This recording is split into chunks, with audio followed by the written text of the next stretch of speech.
Hey friends, my name is Spenser Starke. I'm one of the designers of Candela Obscura, a brand new horror role-playing game that follows a centuries-old secret society on their quest to protect humanity from the terrors of the unknown, and set in a fictional world filled with turn-of-the-century technology. Candela Obscura is powered by the Illuminated Worlds system, a game engine we've created to facilitate fast, easy-to-pick-up cinematic-style play.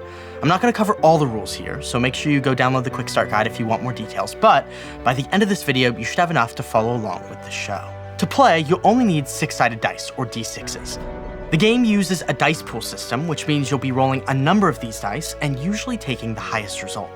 A 6 represents a full success, a 4 or 5 is a mixed success, you get what you want but it comes at a cost, and a 3 or below is a miss. In order to know how many dice are in your dice pool, we'll need to talk a little bit about character creation. Each player will choose both a role and a specialty inside of that role. Think of these kind of like a class and a subclass. The 5 roles are Face, Muscle, Scholar, Slink, and Weird. Each role contains 2 specialties. The Face has Journalist and Magician, the Muscle has Soldier and Explorer, the Scholar has Professor and Doctor, the Slink has Criminal and Detective, and the Weird has Medium and Occultist. When you choose a specialty, you'll then take its custom character sheet. At the top, you'll find space for your character's name, pronouns, and style, as well as your circle, catalyst, and question. Under circle, you'll write the name of the Candela Obscura group your character is a part of.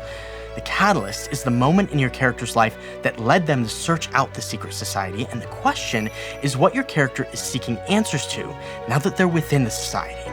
These are jumping off points to help you build out your character's backstory. On the left side of the character sheet, you'll find actions, drives, and resistances.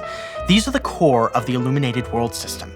Each action has a rating between 0 and 3 that determines how many dice you roll when performing that action. Those actions each fall underneath one of 3 drives: nerve, cunning, and intuition.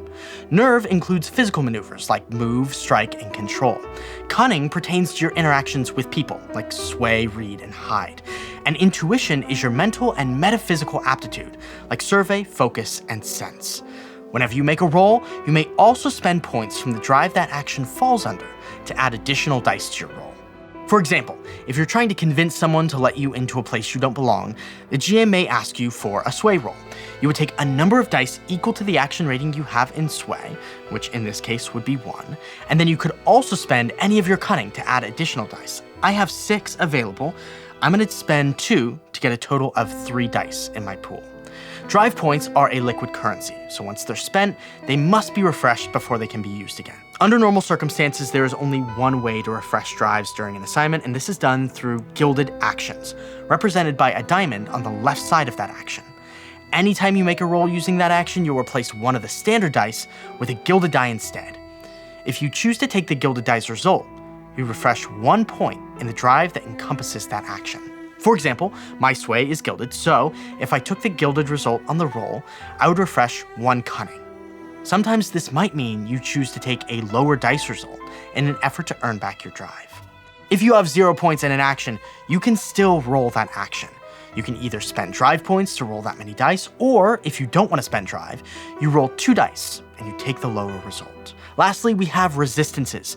You'll have a number of these at the start of an assignment and can spend them to reroll dice when you want to push back on the consequences of a bad roll. Okay, moving to the center of your character sheet, you'll find your character's abilities. These vary from role to role and specialty to specialty, but you'll choose 1 ability from the top section and 1 from the bottom during character creation. For example, if you choose to play the journalist, you might take an ability that gives you more context in the city, or lets you tell when people are lying, or gains you insider access to important people or places. Below that, you'll find your illumination keys. These represent how you earn experience within the game by offering playable goals to work towards during each assignment. On the right side of your character sheet are marks and scars.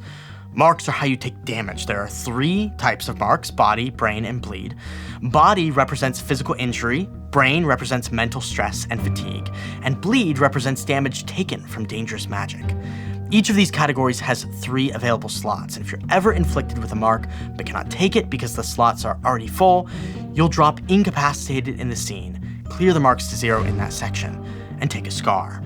You'll come up with what your scar is, then shift a point from one of your actions to another. This reflects how your character has changed because of the scar that they've taken. If you should ever need to take a scar and all 3 scar slots are already full, your character is permanently incapacitated or dead. Below that is a section for relationships. This is to write down the names of the other characters you're playing with and the kinds of connections you share with them. You'll also answer prompts based on those relationships that help you flesh out the details. Finally, let's talk about gear. On each sheet, there's a list of gear that is unique to that specialty. You don't need to choose your gear ahead of time. In Candela Obscura, you select your gear only when you need it. You may mark up to 3 gear slots during the assignment, declaring you brought that item with you, and in this way, your character is prepared for any situation they encounter during their investigation. There is plenty more to learn about the Illuminated Worlds system, as well as the world of the Fairlands, so go grab the Quick Start Guide and follow along as we embark upon the strange adventures of Candela Obscura.